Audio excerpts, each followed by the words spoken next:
नमस्कार, भारत लाइव देख रहे हैं आप। बिहार के मुख्यमंत्री अपने फैसलों के लिए जाने जाते हैं। इस वक्त हम पटना के बीरचंद पटेल पथ में हैं।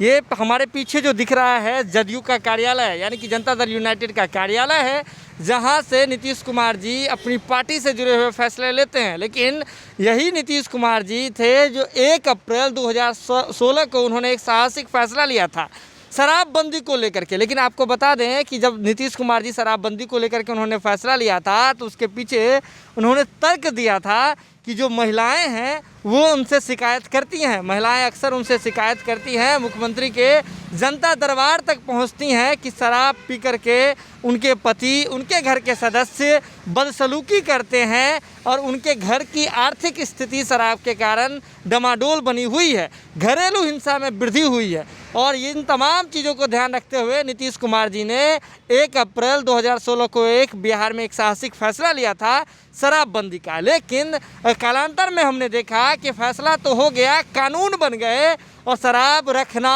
एवं शराब का धंधा करना, बिक्री, ये तमाम चीज़, उसका सेवन, सब कुछ जो है अब बिहार में कानूनन जुर्म है। कानून बना करके इसे जुर्म की किताब में रख दिया गया। आपको बता दें कि शराब को लेकर के आए दिन छापेमारी होती रहती है, लेकिन इसके बावजूद बिहार में शराब का काला कारोबार चल रहा है, जिसको लेकर के समय समय पर भारत लाइव की टीम भी खुलासे करती रहती है, खबरें दिखाती रहती है।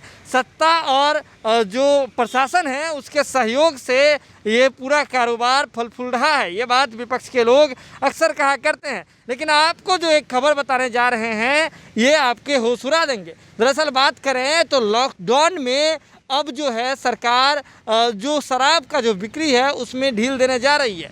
अब सुन के चौंक गए होंगे, लेकिन ज़रा ठहरिए, ये खबर बिहार की नहीं है। दरअसल जो दिल्ली और दिल्ली के साथ बिहार के अलावा जो अन्य राज्य हैं जहाँ पे शराबबंदी नहीं है, वहाँ पे यानी कि जो ड्राई स्टेट नहीं है, वहाँ पर जो है अब 31 मार्च के बाद, 31 मई के बाद, माफ़ कीजिएगा, 31 मई के बाद जो 1 जून से सरकार इस मूड में है कि शराब की जो दुकानें हैं उसे खोल दिया जाए, वहाँ की बिक्री जो है फिर से शुरू कर दिया जाए।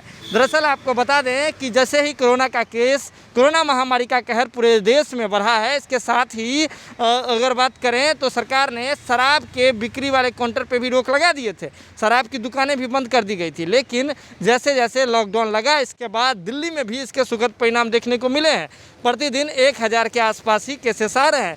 ऐसे में सरकार ये इस बात का अंदाज़ा जताया जा रहा है कि 1 जून से, यानी कि आने वाले 1 जून से अब जो है सरकार अनलॉक की ओर बढ़ेगी और अनलॉक की ओर बढ़ने के साथ ही सरकार अब शराब की जो बिक्री है उसमें ढील देगी। हालांकि पहले चरण में ये जो ढील है, आपको ये जो शराब की जो बिक्री का जो आदेश है वो देसी शराबों पर ही लागू होगा। इसके बाद धीरे धीरे विदेशी शराब भी उसमें शामिल किए जाएंगे। आपको बता दें कि शराब के जो कारोबारी हैं, जो लाइसेंसी कारोबारी हैं, जिन्हें लाइसेंस मिलता है, उनका एक संगठन है, शराब के व्यवसाय से जुड़े हुए लोगों का एक संगठन है CIABC।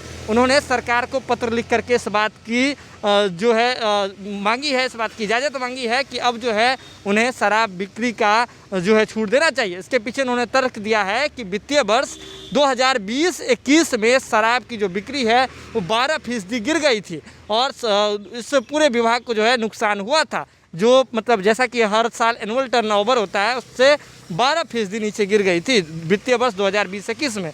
लेकिन वित्तीय वर्ष 2021-22 के जनवरी से मार्च आने तक ही इसमें भयंकर उछाल देखा गया। 3% के आसपास जो है गेन कर लिया गया है ओवरऑल में। तो ऐसे में जो शराब कारोबारियों की जो संस्था है CIABC, उन्होंने सरकार से पत्र लिख करके मांगा था, जैसे कि छत्तीसगढ़ में भी हो गया है, छत्तीसगढ़ में तो छूट दे दी गई है। ऐसे में दिल्ली सरकार से पत्र लिख करके उन्होंने मांग की थी कि जब दिल्ली के अगल बगल के जैसे बॉर्डर से सटे हुए इलाके हैं, नोएडा है, गौतम बुद्ध नगर है, तो उन जगहों पर शराब की बिक्री हो रही है, तो अब दिल्ली में भी छूट दी जाए। सरकार उनके बात मानने की दिशा में कदम बढ़ाते हुए दिख रही है।